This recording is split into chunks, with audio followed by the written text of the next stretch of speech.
Hello friends, welcome to Codeworm. বন্ধুরা, আজকে আমরা শিখব ইউটিউব ভিডিও কি করে আমরা নিজেদের ওয়েবসাইটে এমবেড করতে পারি সেই বিষয়ে। তো চলুন দেখি।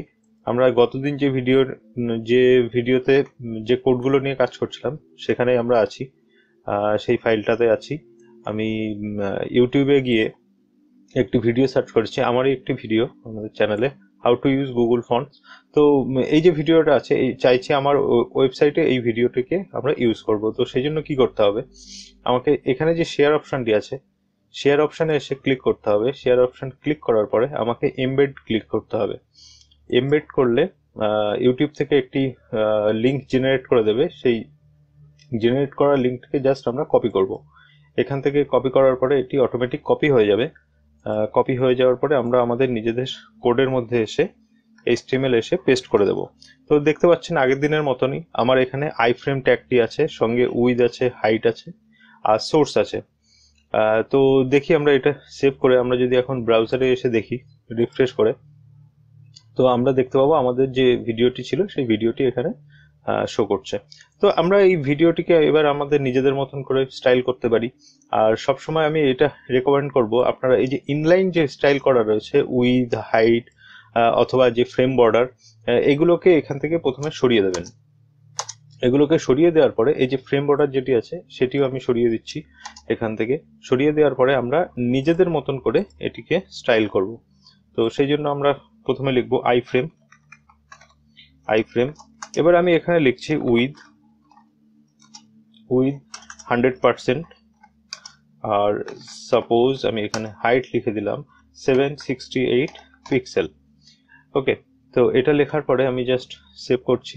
ব্রাউজারে এসে যদি এখন রিফ্রেশ করি তাহলে দেখতে পাবো আমাদের ফুল স্ক্রিন জুড়ে সেই ইউটিউব ভিডিওটি চলে আসছে। তো আপনারা যদি ফুল স্ক্রিন না রাখতে চান, তো নির্দিষ্ট কোনো এটির হাইট উইথ দিতে চান, তো সেটিও আপনারা দিতে পারেন।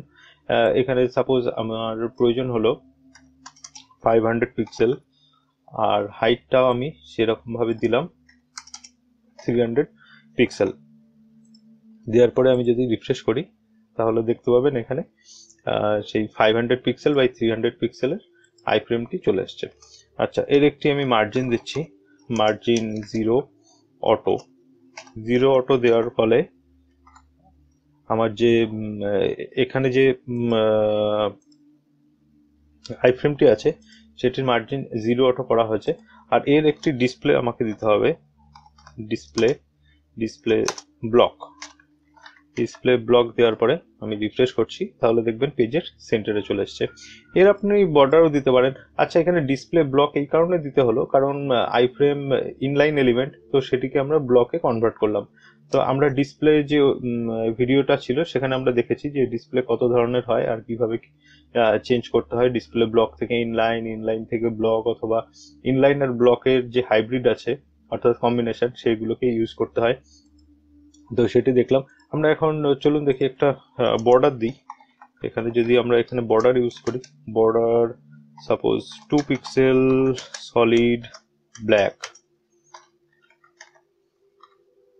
তো 2 পিক্সেল সলিড ব্ল্যাক একটি বর্ডার এখানে চলে আসছে আমাদের। তো আমরা এইভাবেই ইউটিউব ভিডিও আমাদের ওয়েবসাইটের মধ্যে অ্যাটাচ করতে পারি। তারপরে এটিকে প্লে করে আমরা দেখতে পারি, ভিডিও প্লে পজ আমরা এইভাবে করতে পারি। তো ইউটিউবে আপনারা যেমন ভিডিও দেখেন, তো এখানেও সেরকমই ফিল করতে পারবেন।